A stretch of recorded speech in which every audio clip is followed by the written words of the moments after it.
नमस्कार, स्वराज आर्टमध्ये आपल्या सर्वांचं मनपूर्वक स्वागत। आज आपण बघूयात दिवाळी विशेष अतिशय चविष्ट खूप खुसखुशीत असे गोड शंकरपाळ्यांची रेसिपी। हे गोड शंकरपाळी बनवताना याला छान असे लेयर किंवा ह्याचे पदर कसे सुटतात ह्याचं कारण देखील मी तुम्हाला सांगितलं आहे, त्यामुळे हा व्हिडिओ शेवटपर्यंत नक्की बघा। मी तुम्हाला किलोचं तसेच कपाचं देखील अचूक प्रमाण सांगितलं आहे, त्यामुळे कुठल्याही पद्धतीने मोजलं तरी शंकरपाळी बिघडणार नाही। अगदी पहिल्याच प्रयत्नात खूप मस्त असे शंकरपाळे तयार होतील। चला तर बघूया तर त्याची कृती। पाळी बनवण्यासाठी सर्वप्रथम आपल्याला लागणार आहे अर्धा किलो मैदा। तुम्ही हा जर अर्धा किलो मध्ये जर घ्यायचा नसेल तर एखाद्या वाटीनी किंवा अशा मेजरिंग कपने देखील घेऊ शकता। आज मी तुम्हाला कपाचं, वाटीचं तसेच मेजरिंग कपचं देखील प्रमाण देणार आहे। हा मेजरिंग कप आपल्याला अगदी भरून मैदा मोजायचा आहे। 3 मेजरिंग कप एवढा मैदा आहे। किंवा असा कप नसेल तर या अशी मोठ्या आकाराची तुमची घरची एखादी वाटी तुम्ही घेऊ शकता। बरोबर अगदी भरून 3 कप किंवा 3 वाट्या मैदा आपल्याला घ्यायचा आहे। यामध्ये आपल्याला अर्धा टीस्पून मीठ घालायचं आहे। शंकरपाळी जरी गोड असली तरी यामध्ये थोडं मीठ घाला, शंकरपाळीची चव वाढते। हे मिक्स करूया। त्यानंतर सर्वात महत्त्वाची गोष्ट ते म्हणजे तुपाचं मोहन। शंकरपाळी बिघडण्याचं हे सर्वात मोठं कारण आहे। एकतर तूप कमी होतं किंवा तूप जास्त होतं, त्यामुळे तूप मोजण्याची एक विशेष पद्धत मी तुम्हाला सांगणार आहे। नेहमी तूप मोजताना हे या प्रकारे पातळ करून मोजा। आपण घट्ट तूप घेतलं तर त्याचं वजन खूप जास्त होऊन जातं किंवा सेमी सॉलिड घेतलं तरी त्याचा अंदाज येत नाही, म्हणून ह्या प्रकारे वितळवून हे तूप कपानी वाटीनी मोजून घ्या। जो कप किंवा जी वाटी तुम्ही मैदा मोजण्यासाठी घेतली आहे त्याच कपानी किंवा त्याच वाटीनी आपल्याला पातळ केलेलं अर्धा कप किंवा अर्धी वाटी तूप घ्यायचं आहे। हे अर्धा कप तूप जर तुम्ही बघितलं ml मध्ये तर हे 125 ml आहे। हा 125 ml चा कप आहे। एका भांड्यामध्ये आता आपल्याला हे तूप गरम करून घ्यायचं आहे। गरम तुपाचं मोहन मी घालणार आहे। हे गॅसवर गरम करून घेऊ। तूप व्यवस्थित गरम झालं आहे। आता आपण ते मैद्यामध्ये घालूया।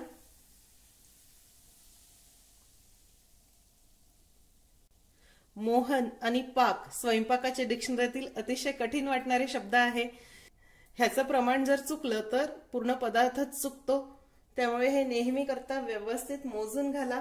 सरावानी ह्या गोष्टी खूप सोपी होतात।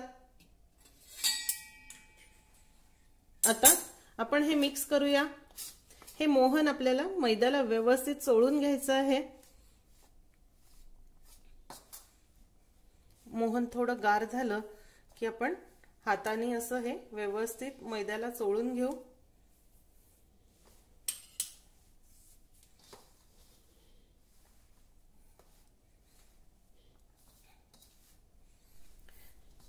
हे मोहन मी व्यवस्थित मैद्याला चोळून घेतलं आणि तुम्ही जर बघितलं तर हे या प्रकारे ह्याची मूद वळते आहे, ह्याचा लाडू होतो आहे, म्हणजे तुपाचं मोहन हे अगदी व्यवस्थित आहे। त्यानंतर पिठी साखर अर्धा किलो मैद्यासाठी साधारण 125 ग्रॅम एवढी पिठी साखर मी घालणार आहे। तुम्ही जर ही कपानी बघितली तर पाऊण कप आहे, म्हणजे 3 कप मैद्यासाठी पाऊण कप पिठी साखर। पिठी साखर नेहमी चाळून घ्या। पिठी साखरेचं प्रमाणही तुम्ही तुमच्या आवडीनुसार कमी अधिक करू शकता, पण ही पाऊण कप पिठी साखर व्यवस्थित होते, बेताची होते, फार गोड नाही आणि खूप अगदी साखर कमी देखील नाही। त्यानंतर यामध्ये पाऊण कप मी दूध घालून हे व्यवस्थित भिजवणार आहे। दूध एक सोबत घालू नका, आवश्यकतेनुसार जसं लागेल तसं तसं थोडं थोडं दूध घाला। आपल्याला याचा घट्ट गोळा मळायचा आहे। सुरुवातीला मी पाऊण कप एवढं दूध घेतलं आहे। आता ह्यातील लागेल तसं तसंच दूध घालणार आहे। यामध्ये पिठी साखर घातली आहे, पटकन अंदाज येत नाही, हे लगेच सैलसर होऊन जातं, त्यामुळे आवश्यकता असेल तसं तसंच दूध घाला।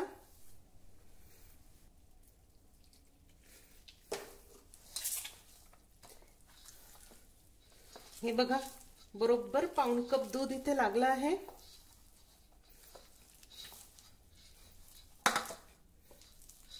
मैद्याचा हा गोळा व्यवस्थित मळून एकसारखा करून घेऊया। मैदा व्यवस्थित भिजवून झाला आहे, अगदी घट्ट असा आहे आणि हा मैदा भिजवण्यासाठी मला पाऊण कप दूध लागला आहे। ml मध्ये मोजलं तर 185 ml वगैरे दूध इथे वापरलं आहे। आता आपण ह्यावर झाकण ठेवू आणि मैदा हा मुरण्यासाठी जरा 10-15 मिनिट आपण बाजूला ठेवून देऊ। 15 मिनिटांनंतर पीठ आपण पुन्हा एक वेळा व्यवस्थित मळून घेऊ।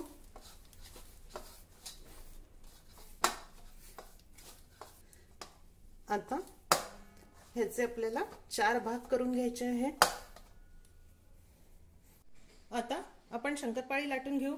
त्यासाठी एक गोळा घेऊया, तो हातावर ह्या प्रकारे गोळवून घेऊ, चाकी करून घेऊ आणि हलक्या हलक्या हाताने हे लाटून घेऊया।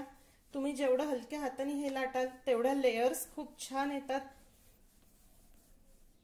अगदी दाबून एकसारखं करण्याचा प्रयत्न करू नका, हलक्याच हाताने लाटा।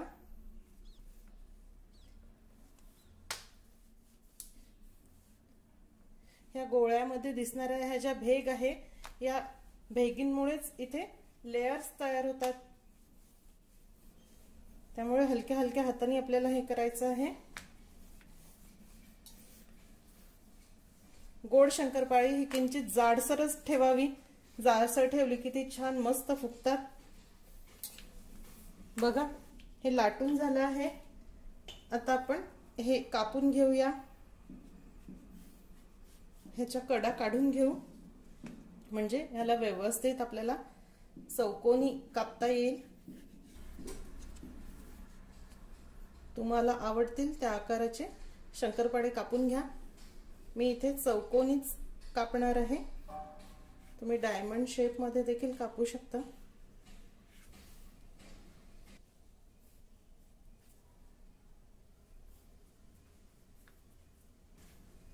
हे बघा, तुम्ही बघू शकता शंकरपाळी कापून झाली। याच प्रकारची ह्याची थिकनेस ठेवा, किंचित जाडसर ठेवा।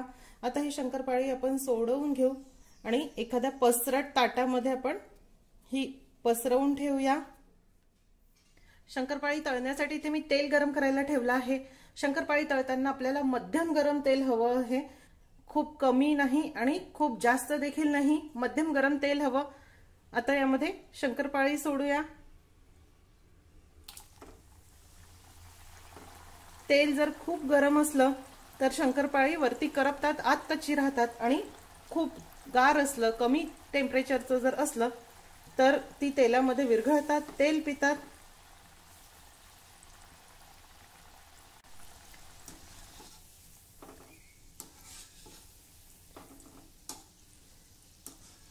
शंकरपाळे घातल्यानंतर जरा वेळाने आपल्याला गॅसची फ्लेम जरा कमी करायची आहे, मध्यम आणि सिमच्या मध्ये, आणि हे व्यवस्थित एकसारखे होईपर्यंत तळायचे आहे। याला असं मध्ये मध्ये याची साइड टर्न करत राहा, पलटत राहा, म्हणजे एकसारखा रंग याला येईल।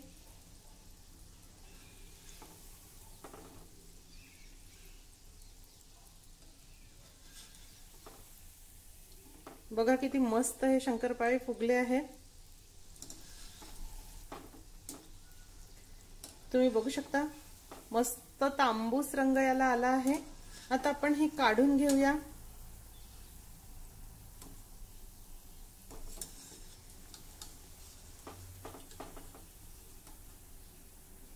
थोडंसं तेल निथळवून घेऊ।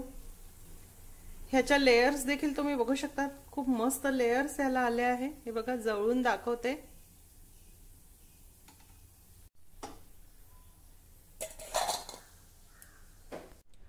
उरलेली शंकरपाळी देखील याच पद्धतीने तळून घेऊया। अतिशय चविष्ट, खुसखुशीत आणि अजिबात तेलकट नसलेले शंकरपाळे तयार आहे। ही शंकरपाळी थोडी गरम असताना जरा मऊ वाटतात, पण पूर्णपणे गार झाल्यानंतर व्यवस्थित खुसखुशीत होतात। त्यामुळे पूर्णपणे गार करूनच तुम्ही हवाबंद डब्यामध्ये ठेवा, 15 ते 20 दिवस देखील सहज टिकतात। आता सर्वात शेवटी ह्या शंकरपाळ्यांना अशा छानशा लेयर्स किंवा पडदे कसे पडतात त्याबद्दल मी तुम्हाला सांगणार आहे। त्याचं कारण मी तुम्हाला सांगणार आहे। आपण जेव्हा मैद्यामध्ये तुपाचं किंवा तेलाचं मोहन घालतो आणि पाणी घालून हा मैदा भिजवतो, तेव्हा यामध्ये अशा छोट्या छोट्या गाठी बनतात, हलक्या हलक्या गाठी बनतात आणि हवा भरली जाते। त्यामुळे अगदी हलक्या हलक्या हाताने ते मळून घेतलं आणि हलक्या हातानेच लाटलं की ह्याला अशा लेयर्स पडतात. तुम्ही जर मिक्सरमध्ये किंवा अगदी खूप मैदा मऊ होईपर्यंत मळून घेतलं तर मैदा तर मऊ होतो, पण शंकरपाळ्यांना अशा लेयर्स येत नाही. लेयर्स पडण्याचं दुसरं कारण असं की शंकरपाळे नेहमी करता चाकूनी किंवा सुरीनी कापा, कातनाने कापू नका. कातन वापरल्यामुळे काय होतं की शंकरपाळ्याच्या ज्या कडा आहेत त्या अशा दबल्या जातात आणि तळताना शंकरपाळा मध्ये फुगतो आणि कडा मात्र त्याच्या दबलेल्याच राहतात. चाकूनी कापलं की ह्या अशा सुटसुटीत होतात. या प्रकारे शंकरपाळे तुम्ही नक्की करून बघा. आजचा व्हिडिओ तुम्हाला कसा वाटला हे मला जरूर कळवा. आजची रेसिपी आवडल्यास रेसिपीला जास्तीत जास्त लाईक करायला व शेअर करायला विसरू नका. माझ्या चॅनलला देखील नक्की सबस्क्राईब करा.